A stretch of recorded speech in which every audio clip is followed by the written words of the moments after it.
The night Michael Carter stood in his small Ohio kitchen, staring at the blinking microwave clock and the neatly ironed shirt hanging from a cabinet door, he felt the quiet weight of loneliness settle into his chest like a stone.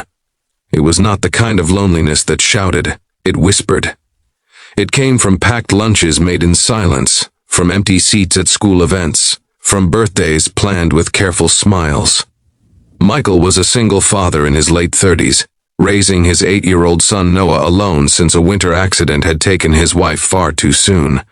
Life had taught him how to be strong, but it had also taught him how heavy strength could feel when carried alone.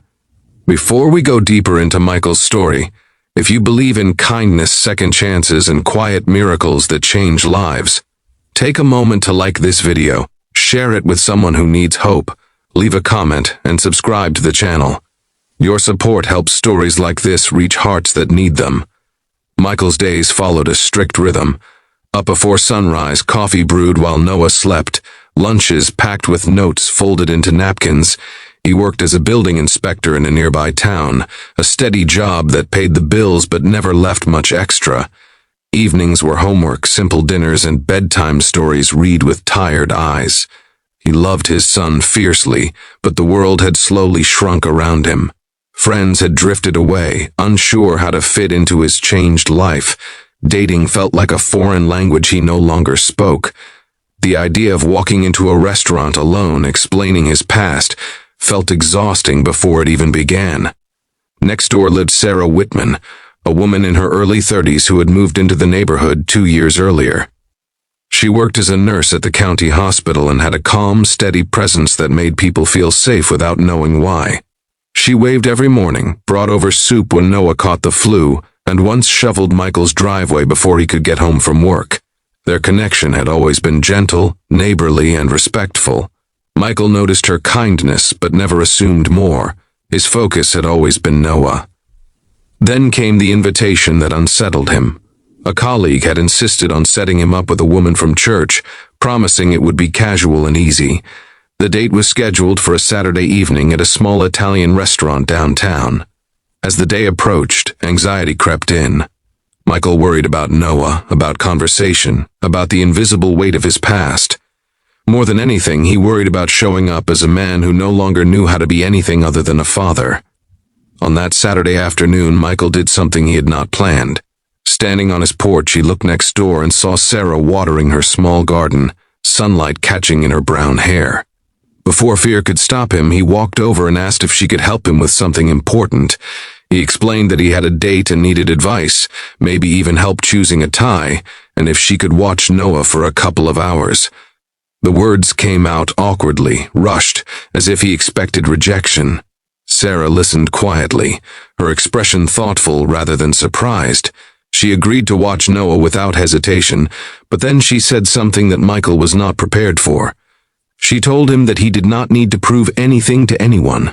She said that the right person would not be looking for perfection or confidence, but honesty and kindness, and that the fact he was a devoted father already said more than any polished conversation ever could. She reminded him that his life was not something to apologize for. It was something he had built with love, under difficult circumstances, and that mattered. Those words stayed with Michael long after he returned to his house. As he dressed, he did not feel like an imposter anymore. He felt like a man who had survived loss, who had raised a good child, who deserved to sit across from someone and simply be himself. When he left Noah next door with Sarah, he noticed how easily his son laughed with her, how safe he seemed. That image softened something in Michael that had been tightly guarded for years. The date itself was fine, polite, and uneventful. Conversation flowed but never deepened. Michael realized halfway through that he was not nervous anymore. He was calm, present, and oddly clear-headed. He spoke openly about Noah, about his life, without rehearsed lines or defensiveness. By the end of the evening, he felt gratitude rather than disappointment. Not every door needed to open to teach you something. When Michael returned home, the lights were still on next door. He went to pick up Noah and found him asleep on the couch, a blanket tucked carefully around his shoulders.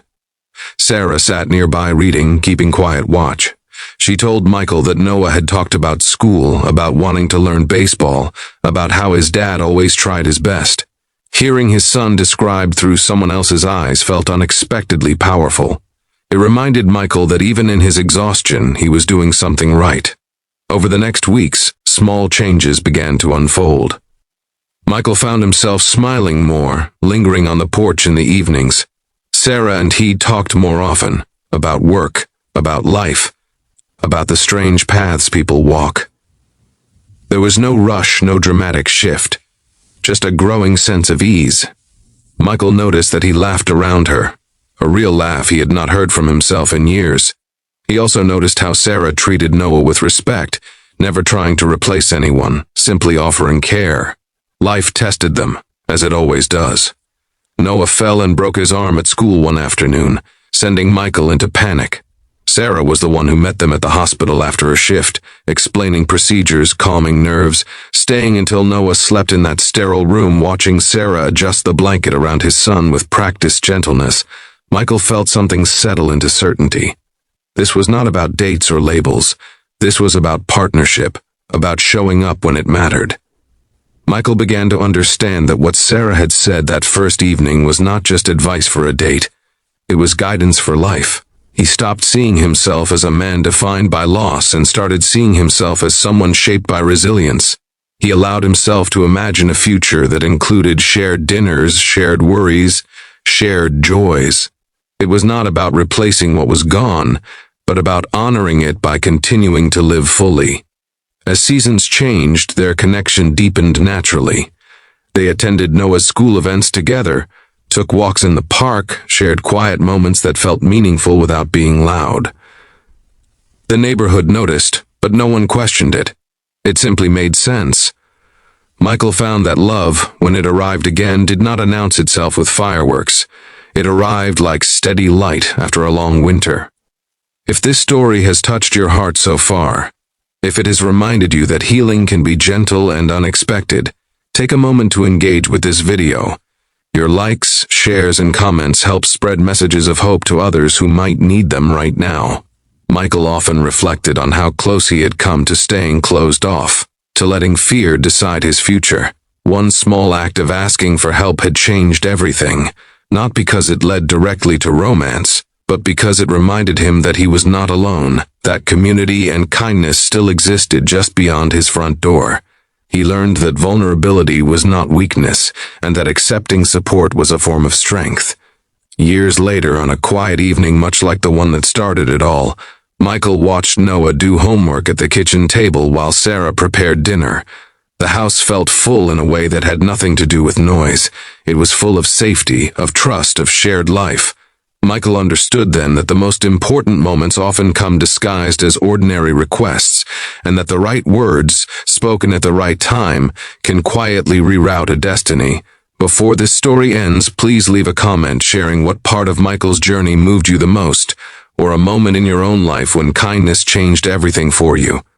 The truth Michael carried forward was simple and powerful.